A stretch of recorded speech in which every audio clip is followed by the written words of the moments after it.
ओम शांति। बाप दादा मधुबन। आज की मधुर मुरली 7/10/2023। मीठे बच्चे, बुद्धि को यहाँ वहाँ भटकाने के बजाय घर में बाप को याद करो। दूर दूर तक बुद्धि को ले जाओ।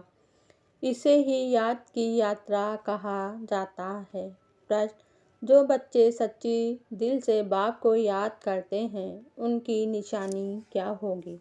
उत्तर: सच्ची दिल से याद करने वाले बच्चों से कभी कोई विकर्म नहीं हो सकता। उनसे ऐसा कर्म नहीं होगा जिससे बाप की ग्लानि हो। उनके मैनर्स बड़े अच्छे होते हैं। वे भोजन पर भी याद में रहेंगे। नींद भी समय पर स्वतः खुल जाएगी। वह बहुत सहनशील, बहुत मीठे होंगे। बाप से कोई भी बात छिपाएंगे नहीं। गीत: हमारे तीर्थ न्यारे हैं। ओम शांति। बाप बैठ बच्चों को समझाते हैं। कोई निराकार बाप को समझे, कोई साकार बाप को समझे, कोई माता पिता को समझे। यह माता पिता समझाते हैं तो भी माता अलग और पिता अलग हो जाते हैं। अगर निराकार समझाए तो निराकार अलग, साकार अलग हो जाते हैं, परंतु यह समझाने वाला बाप है।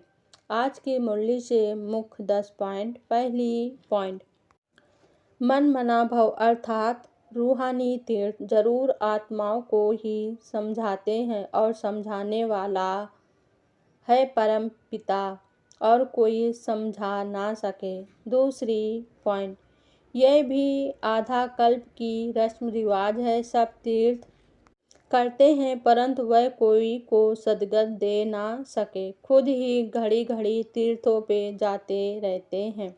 अमरनाथ, बद्रीनाथ तरफ वर्ष वर्ष तीर्थ करने निकलते हैं, फिर चारों धाम करते हैं। तीसरी पॉइंट: तुम सच्चे सच्चे स्वर्ग में चले जाएंगे।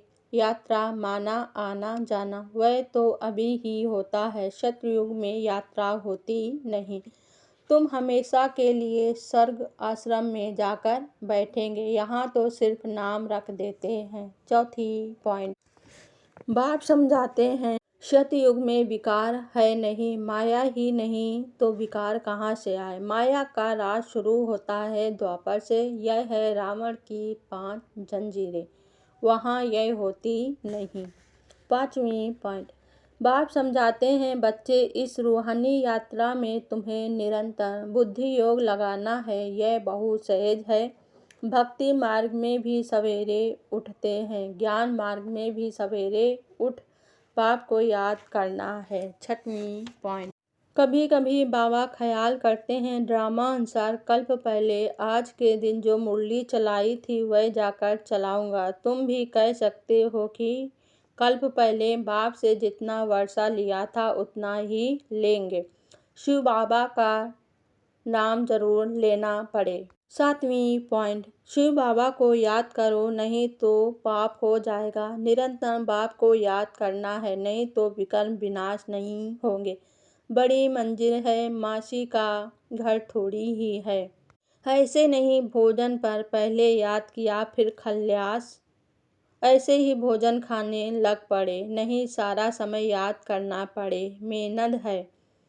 ऐसे थोड़ी ही ऊंच पद पा सकता है। आठवीं पॉइंट: यह सब विचार सागर मंथन करने की बातें हैं। बाप समझाते हैं हथ काट दे, दिल याद दे, भल धंधे याद में रहो, परंतु निरंतर बाप को याद करते रहो। नवीं पॉइंट: जो सच्चा सच्चा बाबा को याद करने वाला होगा उनकी आँख आपे ही खुल जाएगी। बाबा अनुभव बताते हैं कैसे रात को आँख खुल जाती थी। 10वीं पॉइंट: बाप को रहम दिल गाया हुआ है, कितनी महिमा करते हैं। वही बाप अभी हमको पढ़ाते हैं और कोई पढ़ा ना सके। अच्छा, धारणा के लिए मुख्य सार। पहली पॉइंट: किसी का भी सामना नहीं करना है। कोई कुछ कहे तो सुना अनसुना कर देना है। सहनशील बनना है। सद्गुरु की निंदा नहीं करानी है।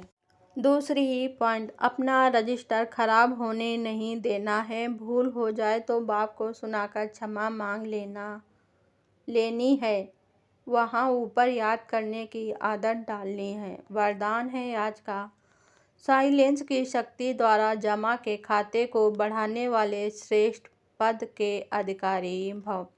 जैसे वर्तमान समय साइंस की शक्ति का बहुत प्रभाव है, अल्पकाल के लिए प्राप्ति करा रही है, ऐसे साइलेंस की शक्ति द्वारा जमा का खाता बढ़ाओ। बाप की दिव्य दृष्टि से स्वयं में शक्ति जमा करो, तब जमा किया हुआ समय पर दूसरों को दे सकेंगे।